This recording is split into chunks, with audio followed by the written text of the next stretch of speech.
Olá, meu nome é Gustavo e bem-vindo ao 12º episódio de Como Investir no Imobiliário a partir de REITs. Antes de começar, quero partilhar contigo que vou utilizar a Fundos porque eu quero ser o legítimo dono destes REITs. Podes ver que neste momento estou com uma rentabilidade não realizada, ou seja, lucro não realizado, de $292, ok? Portanto, está tudo a verde, menos a Alexandria que está a estragar aqui o verde, mas de qualquer modo, se pusermos isto por crescimento, a melhor posição é aqui MPW, ok? Depois temos a ADC com 31%, LTC com 26% e por aí fora, e a Alexandria com menos 7,62%. Atenção que eu acredito que no longo prazo a Alexandria pode recuperar, tá bem? Ficar também verde e até talvez com uma boa rentabilidade, mas por enquanto acredito que ainda é uma questão de aguardar, ok? Porque ela ainda pode cair mais. Portanto, podes ver que neste momento estou com um portfólio yield de 5,5%, depois anualmente estou recebendo dividendos de $143, e se virmos como está a ser distribuído, podemos ver que os melhores meses são janeiro, abril e por aí fora, portanto isto não está totalmente equilibrado, mas acredito que no médio e longo prazo consiga estar mais equilibrado, ok? Conforme vou fazer novas aquisições. Agora, podes ver que aqui no Patreon vocês fizeram algumas sugestões e eu estive a vê-las. Portanto, a primeira sugestão foi esta, foi a Simon Property Group, e podemos ver que ela até teve uma boa valorização no último ano, 49,56%. É assim, à partida pareceu-me até uma possível boa aquisição. Porquê? Porque temos estado aqui uma subida sólida, está bem? Aqui nos últimos 10 anos, infelizmente, só teve uma rentabilidade de 1,53%, e ao ver durante todo o período, teve uma rentabilidade de 681%, o que até é bastante, está bem? Só que, tal como podes ver aqui, subiu significativamente nos últimos tempos. Aliás, no último ano teve esta subida de 50%, que até é bastante para um REIT, e distribui, em termos de dividend yield, 4,58%, o que não é nada mau também, só que pode haver aqui alguns pontos negativos sobre a mesma. E o ponto mais negativo que eu encontrei sobre a mesma é relativamente ao dividend safety, mas isso eu já vou-te apresentar porque em termos de avaliação está aceitável, o crescimento também não está má, é bastante, pelo menos segundo o Seeking Alpha, bastante lucrativa comparativamente à mediana do setor, mas agora se formos a dividendos e formos a dividend safety, tem aqui vários aspectos positivos, como é o caso do interest coverage. Deixa-me lá ver onde é que está. Interest coverage que é até superior à mediana do setor, está bem? E não é por pouco. Pronto, o FFO também é aceitável, como podes ver 70% e está abaixo da mediana do setor. Mas se olharmos para o debt to equity, que está exatamente aqui, podes ver que não é só muito superior à mediana do setor, mas também é mesmo muito elevado, ok? Isto para mim assusta-me. É um endividamento muito elevado. Eu não consigo sequer compreender um REIT, mesmo fazendo parte da indústria do retail REIT, como é que é possível ter um endividamento tão elevado comparativamente aos capitais próprios. Portanto, esta aqui iria descartar devido a esta razão, e quem tiver interesse neste REIT tem que tomar atenção a isto. Depois, a próxima sugestão que foi feita foi aqui a Rexford. A Rexford não tem um dividend yield tão elevado como aquela que foi agora sugerida, tem de 3,97%, mas também não é mau. Na sua rentabilidade máxima, temos aqui cerca de 200%, ok? Entretanto, no último ano, podemos ver que teve uma queda de 13,58%, nos últimos 10 anos, uma rentabilidade de 174%. Agora temos aqui alguns aspectos negativos em termos da avaliação, mas não é isso que me faz não escolher este REIT. A principal razão de eu descartar este REIT é porque também em dividendos, tá bem? E aqui em dividend safety, tem vários aspectos positivos, como o interest coverage, tem também o total debt to equity, mas agora olha para o AFFO payout ratio. O AFFO payout ratio, ainda por cima ao forward, está não só acima da mediana do setor, mas também está muito próximo dos 90%. Por isso, isto aqui já seria uma razão justificável para mim, para o meu perfil de investidor e objetivos, e também para os objetivos desta série, descartar este REIT, ok? Devido a um AFFO payout ratio tão elevado. Portanto, estes dois seriam descartados, ok?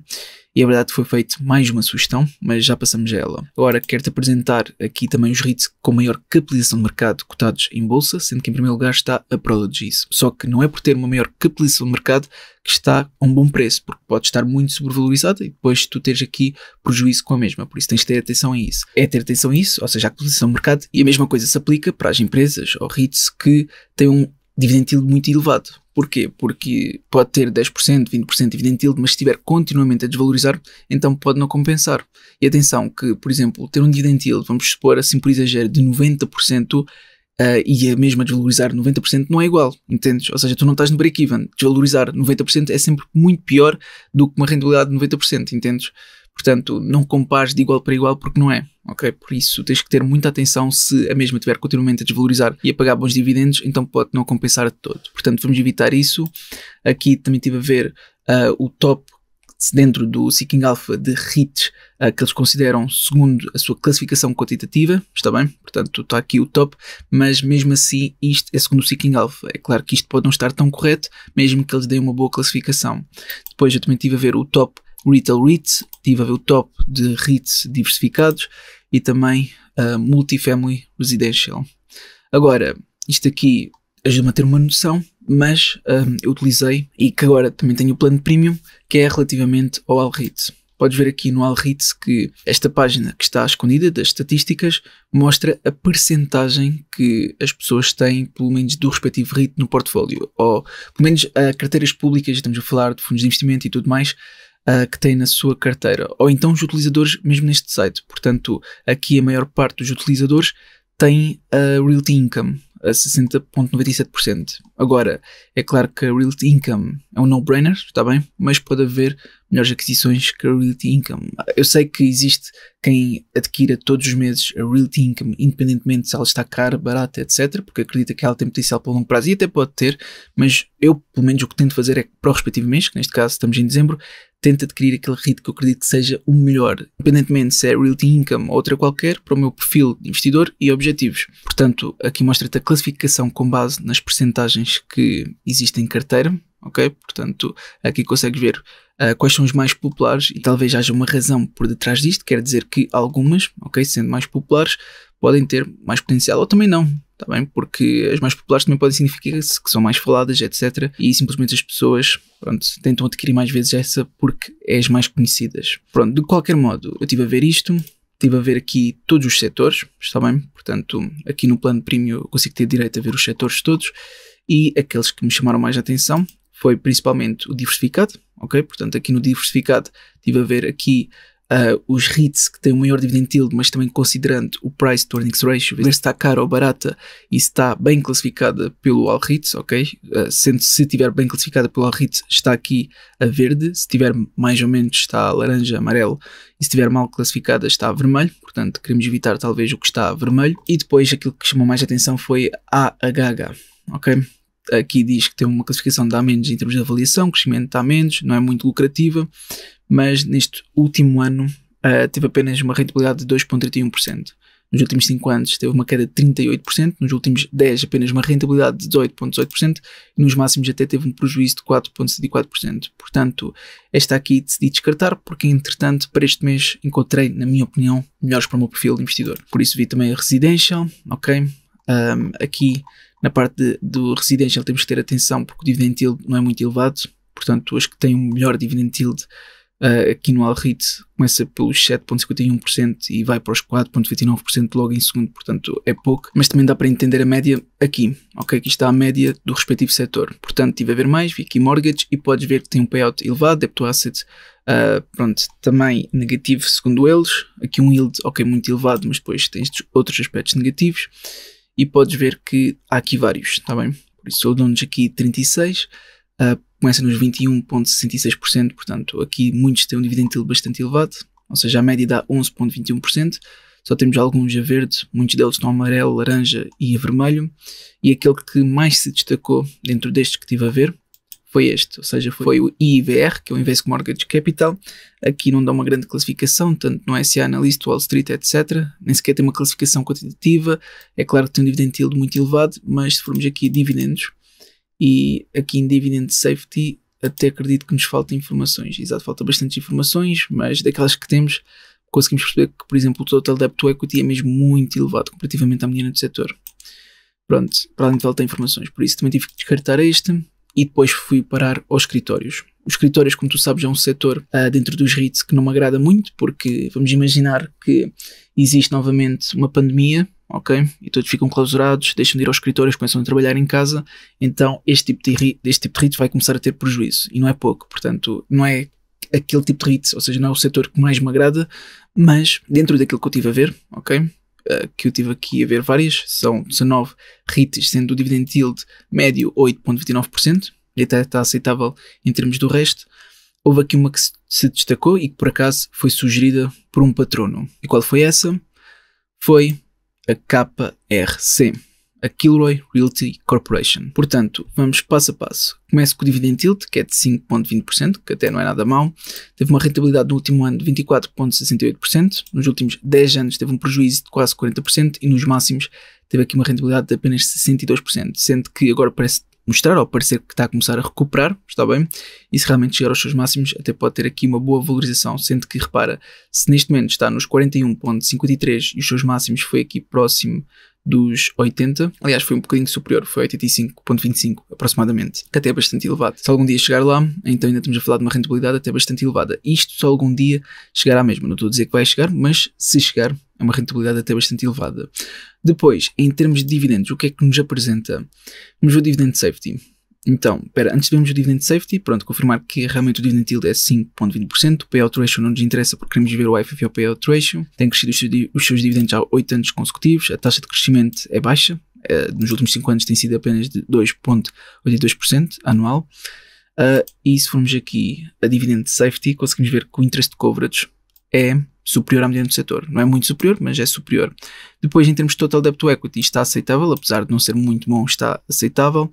E em termos de IFFO payout ratio, está realmente abaixo da média do setor e está bastante aceitável. Portanto, aqui em termos de dividend safety passa como um dos critérios. Agora vou ver em termos de avaliação. Em termos de avaliação, podemos ver que até está muito aceitável, apesar de ter tido aquela subida neste último ano, ok? Por isso, tanto em termos de price to earnings ratio, em termos de price value to EBIT e EBIT, em termos de price to book e price to cash flow, também está bastante aceitável. Só não está assim tão bom em termos de price to sales, em termos de total debt to equity, já tínhamos falado há bocado, mas isto não é um rácio de avaliação, está bem? Isto aqui é apenas para termos uma noção do endividamento da empresa.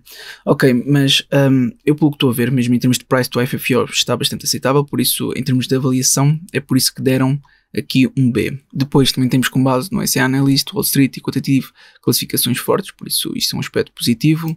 Em termos de crescimento, eles dão uma classificação mais baixa, deixa eu perceber porquê. Então, em termos do crescimento do IFFO Forward, está negativo, mas se vimos year over year, está positivo e até está muito acima da média do setor, percentualmente pelo menos.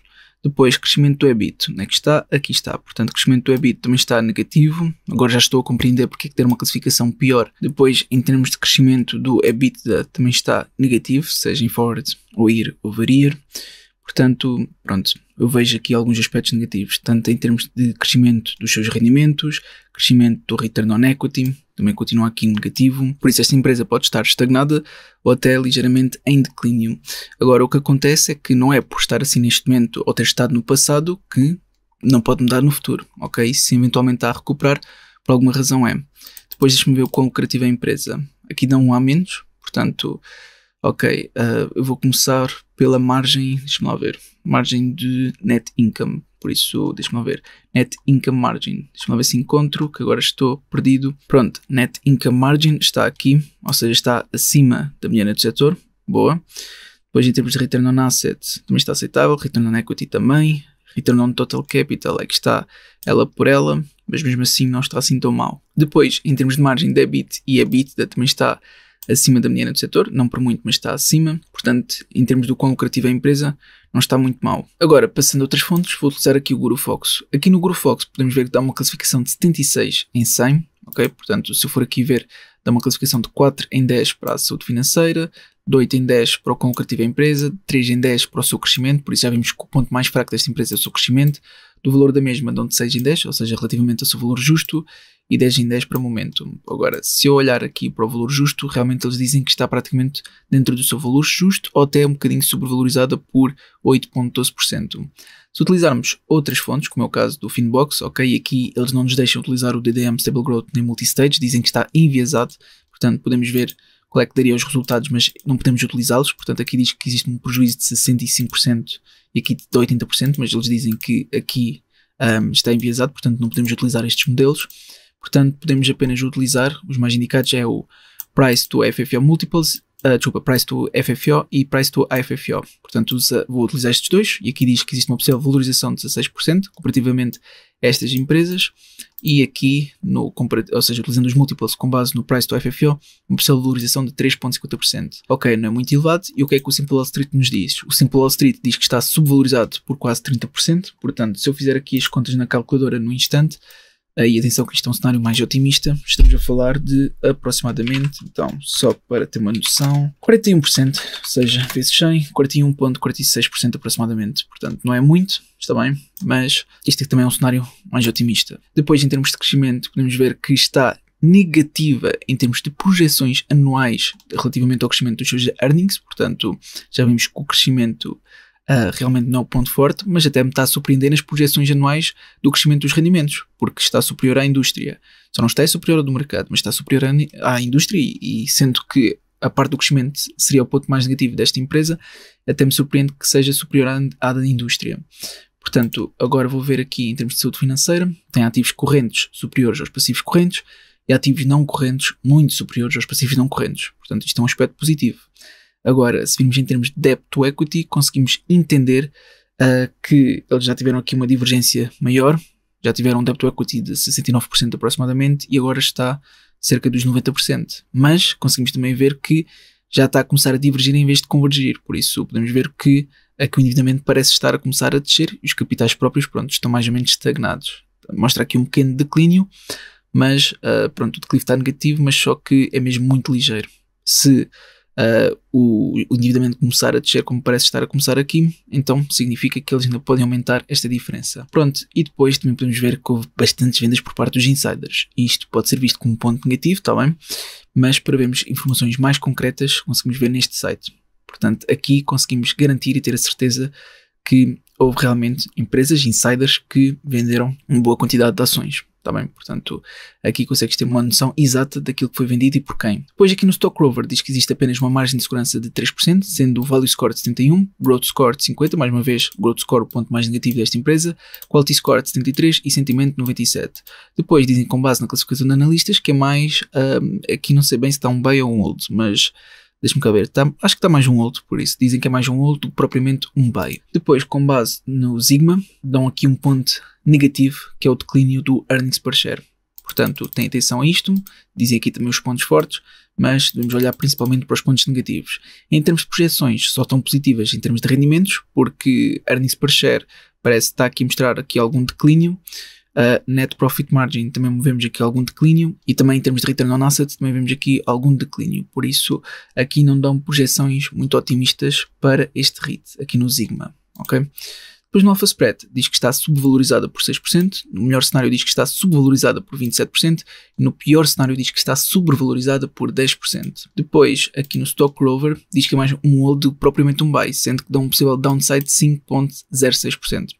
Ou seja, com base na classificação de 8 analistas, acreditam que é mais um hold do que um buy. Portanto, eu vou adquirir este REIT, mas tu deves entender se faz sentido para o teu perfil de investidor. Porquê? Porque este REIT é mais arriscado. Conseguimos entender que, com base nestas fontes, que este REIT pode não ter um grande potencial de crescimento e, ao mesmo tempo, não vemos aqui uma margem muito grande de valorização. É claro que distribui uma quantidade aceitável de dividendos, que é um bocadinho superior a 5%, mas mesmo assim tu tens que compreender se pode fazer sentido para ti ou não, para o teu perfil. Ainda por cima, na minha opinião, é mais arriscado. Porquê? Porque é dentro do setor de escritórios também, mas comparativamente a tudo aquilo que eu vi, foi aquilo que me pareceu mais, pronto, digamos, melhorzito comparativamente a várias outras opções, está bem? Mas isso é para o meu perfil de investidor, objetivos e para esta série. Tu deves fazer o teu próprio estudo e entender o que faz sentido para ti ou não.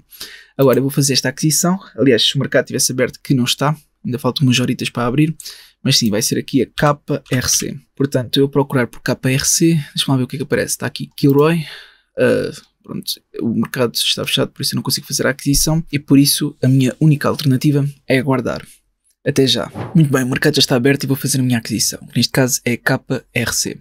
Agora, a KRC, tal como podes ver, desde que eu tracei o nível de suporte, ela teve aqui uma subida de aproximadamente 27%. Isto foi um REIT que eu já adquiri no canal do Financial Portuguese, há algum tempo atrás. Entretanto, deve estar com cerca de 20% de rentabilidade, o que não é nada mau, certo? Mas mesmo assim acredito que a mesma talvez ainda possa ir mais longe, não é? Só que pronto, continua a estar inserido num setor que eu não me sinto muito confortável. Apesar de também ser importante para, em termos de diversificação dos setores nos REITs que tenho, mas tenho que ter cuidado para não expor muito mais a REITs, pronto, dentro de escritórios e tudo mais, ok? Portanto, se algum dia chegar aos seus máximos, estamos a falar de uma possível valorização de aproximadamente 73% a 74%. Portanto, não é mau, não estou a dizer que algum dia vai chegar aos seus máximos, mas se chegar a toda esta valorização. Agora, em termos de indicadores, temos aqui o Exponential Moving Average, que cruzou quando foi, Deixa-me lá traçar. Quando foi aqui, quando estava nestes valores, e entretanto cruzou para queda aqui, mas parece que já quer cruzar novamente e talvez ter aqui uma pequena subida. Entretanto está aqui no SMMA, parece que está a mostrar aqui alguma resistência no SMMA, mas em termos de FMO System mostra vários sinais positivos. Agora no Super RSI não diz que está demasiado barato nem caro, portanto só me consigo basear nestes indicadores que eu estou a utilizar. Portanto, em termos de análise técnica está aceitável, apesar de a melhor altura, segundo o indicador do Exponential Moving Average com inputs de médio prazo, ter sido mais ou menos aqui, mas eu também adquiri nesta altura, mas só que foi no outro portfólio. Ainda assim, acredito que a mesma ainda poderá valorizar mais. De qualquer modo, vou fazer a tal aquisição, portanto, deixa-me cá ver, neste momento estou aqui com $102, por isso vou fazer uma transferência de 200, via pedido, agora negociar e já deve estar aqui. Pronto, 302, portanto, muito rápido mesmo. Agora, eu tenho que mudar para KPRC, exato, KPRC, no dia de hoje está a ter uma queda de 1,28%.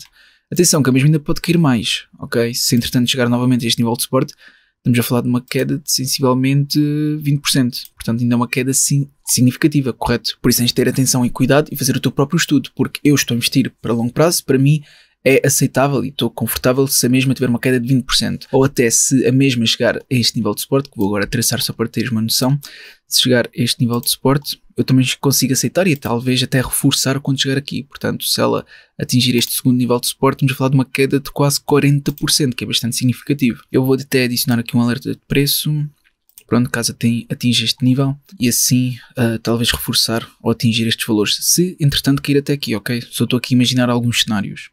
Pronto, assim sendo, KPRC, Estados Unidos, na bolsa, cotada na bolsa americana, em termos de spread é apenas 5 cêntimos, mercado regulado, inteiras, então 1, 2, 3, 4, 5, ok, mais próximo são 5 REITs no valor de $205,25, valor de mercado, colocar a ordem de compra e confirmar compra. Portanto, está feita esta aquisição, ok, KPRC, começa com um prejuízo inicial de 18 cêntimos, que é aproximadamente 0,09%, e pronto, a aquisição está feita e agora só me resta adicionar aqui no Track Your Dividends. Portanto, eu vou aqui a Add Holding, KRC, aqui está. Agora tenho que ver aqui em termos de transação o preço de cada uma, ou seja, 41,0369. Então 03, espera lá, aqui está 020369. Ok, Add Holding e está feito. Aquisição feita, pronto. Entretanto, isto acho que ainda ficou mais desequilibrado, mas pronto, o que me interessa é equilibrar depois disto para longo prazo, por isso é totalmente aceitável por enquanto. De qualquer modo, eu realmente espero que este vídeo tenha sido útil. Se foi, não te esqueças de colocar um gosto para apoiar e até uma próxima.